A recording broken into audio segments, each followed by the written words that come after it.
Hello అండి. అందరికీ నమస్కారం. అందరూ ఎలా ఉన్నారు? నేనైతే చాలా చాలా బావున్నాను. మీరందరూ కూడా మంచిగా ఉండాలని ఆ దేవుడిని మనస్ఫూర్తిగా కోరుకుంటున్నాను. ముందుగా అందరికీ వినాయక చవితి శుభాకాంక్షలండి. ఈరోజొచ్చేసి ఈ వీడియో తీయడానికి కారణం ఏంటంటే, నాకైతే ఒక విషయం మీ అందరితో షేర్ చేసుకోవాలని చెప్పేసి నేను అనుకుంటున్నానండి. ఆ విషయం ఏంటంటే ఫ్రెండ్‌షిప్ అండి. ఫ్రెండ్‌షిప్ గురించి నేను ఒక విషయం అందరితోని చెప్పాలనుకుంటున్నాను. నా లైఫ్‌లో జరిగింది, నా లైఫ్‌లో నేను ఎక్స్‌పీరియన్స్ చేసిందైతే నేను ఒక విషయం మీ అందరితో షేర్ చేసుకుంటాను. అదేంటంటేనండి లాస్ట్ 2 ఇయర్స్‌లో నాకైతే దేవుడు ఎంతోమంది ఫ్రెండ్స్‌నండి అన్‌ఎక్స్‌పెక్టెడ్‌గా నేనసలు ఎక్స్‌పెక్ట్ చేయకుండానే నా లైఫ్‌లోకి పంపించారు.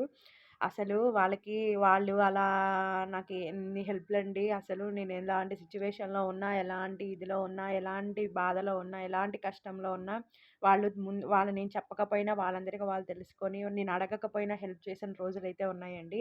వాళ్ళు ఇప్పటికి అలాగే ఉన్నారు. ఇప్పటికి చేస్తూనే ఉన్నారు. నేనైతే వాళ్ళకెప్పుడు కూడా నేను రుణపడే ఉంటానండి. ముందుగా ఏంటంటే నేను దేవుడు నా లైఫ్‌లో దేవుడి రూపంలో వాళ్ళుని పంపించాడేమో అని జెప్పేసి నాకు హెల్ప్ చేయడానికి అని జెప్పేసి నేనైతే నమ్ముతానండి. నిజంగా అండి. వాళ్ళందరూ కూడా ఎప్పుడు మంచిగా ఉండాలని చెప్పేసి, ఆ దేవుడు వాళ్ళని చల్లగా చూడాలని జెప్పేసి నేనెప్పుడు కోరుకుంటాను. రోజు వాళ్ళు మంచిగా ఉండాలి, మేమంతా కలిసి ఉండాలి, మంచిగా ఉండాలని జెప్పేసి నేనైతే కోరుకుంటాను. అయితేనండి ఒకటి మన చిన్నప్పటి నుంచి మన లైఫ్ ఎండ్ అయ్యేంత వరకు కూడా మన లైఫ్‌లోకి ఎవరో ఒకళ్ళు వస్తూనే ఉంటారు, వెళ్ళిపోతూనే ఉంటారు. ఫ్రెండ్‌షిప్ పరంగా అయితే వస్తూనే ఉంటారు, వెళ్ళిపోతూనే ఉంటారు. వచ్చేవాళ్ళు ఉండిపోతారు అన్న గ్యారంటీ లేదండి. మధ్యలో వదిలేసి వెళ్ళిపోయినా వెళ్ళిపోవచ్చు. వెళ్ళిపోయే వాళ్ళని వెళ్ళిపోనివ్వండి. మన లైఫ్‌లో ఉండిపోయే వాళ్ళైతే వాళ్ళు వెళ్ళిపోరు.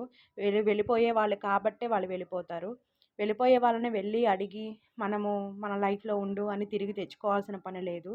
వెళ్ళిపోయే వాళ్ళని వెళ్ళిపోనివ్వండి. అంతే. ఇంక దానికి ఏం చెప్పేదేం గాదు.